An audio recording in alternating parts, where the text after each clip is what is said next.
ನಮ್ಮೆಲ್ರಿಗೂ ಗೊತ್ತು ಬ್ಯಾಂಗ್ಳೂರಲ್ಲಿರೋ BTM ಲೇಔಟ್ನ mini Kerala ಅಂತ ಕರೀತಾರೆ. ಯಾಕಂದರೆ ಅಲ್ಲಿರೋ ಮೋರ್ ಮಲ್ಲು ಪೀಪಲ್ಸ್ ಹಾಗೆ ಈ ಥರ ಡಿಫ್ರೆಂಟ್ ಆಗಿರೋ ಕೇರಳ ಸ್ಟೈಲ್ ಹೋಟೆಲ್ಸ್ ಆ ಥರ ಕಾಣಿಸಿದೆ ನಮಗೆ ಈ ಸೌದಿ ಶವಾಯ ಅನ್ನೋ ಹೋಟೆಲ್.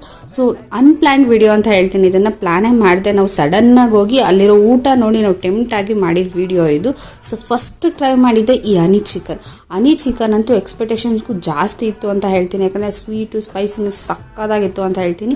Must try. ಆ್ಯಂಡ್ ಮಕ್ಕಳಿಂದ ದೊಡ್ಡೋರ್ವರೆಗೂ ಈ ಚಿಕನ್ನ ಟ್ರೈ ಮಾಡ್ಬೋದು. ಖಾರ ಅನ್ನೋದಿಲ್ಲ, ಏನೂ ಅನ್ನೋದಿಲ್ಲ, ಅಷ್ಟು ಚೆನ್ನಾಗಿರುತ್ತೆ. ಆ್ಯಂಡ್ ತಿಂತಾನೇ ಇರಬೇಕು ಅನಿಸುತ್ತೆ. ಆ್ಯಂಡ್ ಅವ್ರು ಸಜೆಸ್ಟ್ ಮಾಡಿರೋ ಒಂದು ಸ್ಯಾಲೆಡ್ ತೊಗೊಂಡಿದ್ವಿ, ಸ್ಪ್ಯಾನಿಷ್ ಸ್ಯಾಲೆಡ್ ಅಂತ. ಸೊ ಇದರಲ್ಲಿ ನಿಮಗೆ ವೆಜ್ಜೀಸು, ಫ್ರೂಟ್ಸು ಮತ್ತು ಡ್ರೈ ಫ್ರೂಟ್ಸ್ ಎಲ್ಲ ಹಾಕಿ ಕೊಡ್ತಾರೆ. ಸಕ್ಕದಾಗಿತ್ತು ಅಂತ ಹೇಳ್ತೀನಿ. ಆ ಚೀಸ್ ಜೊತೆ ಮಿಕ್ಸ್ ಮಾಡ್ಕೊಂಡು ತಿಂತಾಯಿದ್ರೆ ಸಕ್ಕದಾಗಿರುತ್ತೆ. ಡಿಫ್ರೆಂಟಾಗಿ ಏನಾದರೂ ಟ್ರೈ ಮಾಡಬೇಕು ಅಂದರೆ ಇದನ್ನು ನೀವು ಟ್ರೈ ಮಾಡ್ಬೋದು. ಸೊ ಅವ್ರದ್ದು ಐಕಾನಿಕ್ ಆಗಿರೋ ಶವಾಯನ ಟ್ರೈ ಮಾಡೋಣ ಅಂತ ಮಾಡಿದ್ವಿ. ನಾವು ಫುಲ್ ಶವಾಯ ತೊಗೊಂಡಿದ್ವಿ, ಜೊತೆಗೆ 2 ರೈಸ್ ತೊಗೊಂಡಿದ್ವಿ. ಲಿಮಿಟೆಡು ಇದೆ, ಅನ್ಲಿಮಿಟೆಡು ಇದೆ ರೈಸ್ ನಿಮಗೆ. ಸೊ ನಾವಿಲ್ಲಿ ಆಫ್ಘಾನಿ ಮತ್ತು ಬುಗಾರಿ ರೈಸ್ ಅಂತ 2 ತೊಗೊಂಡಿದ್ವಿ.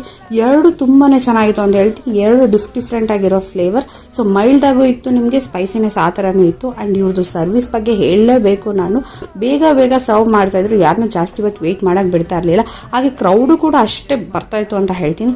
ಚಿಕನ್ ಅಂತೂ ಅಲ್ಟಿಮೇಟ್ ಆಗಿತ್ತು ಅಂತ ಹೇಳ್ತೀನಿ. ಡಿಫ್ರೆಂಟ್ ಆಗಿತ್ತು ಟೇಸ್ಟು. ಆ್ಯಂಡ್ ಅವರು ಒಂದು ಡ್ರಿಂಕ್ ಕೊಟ್ಟರು, ಎನರ್ಜಿ ಡ್ರಿಂಕ್ ಅಂತ. ಆ ಡ್ರಿಂಕ್ಗೋಸ್ಕರನೇ ನಾನು ಮತ್ತೆ ಅಲ್ಲಿ ಹೋಗಬೇಕು ಅಂತ ಅನ್ನಿಸ್ತು.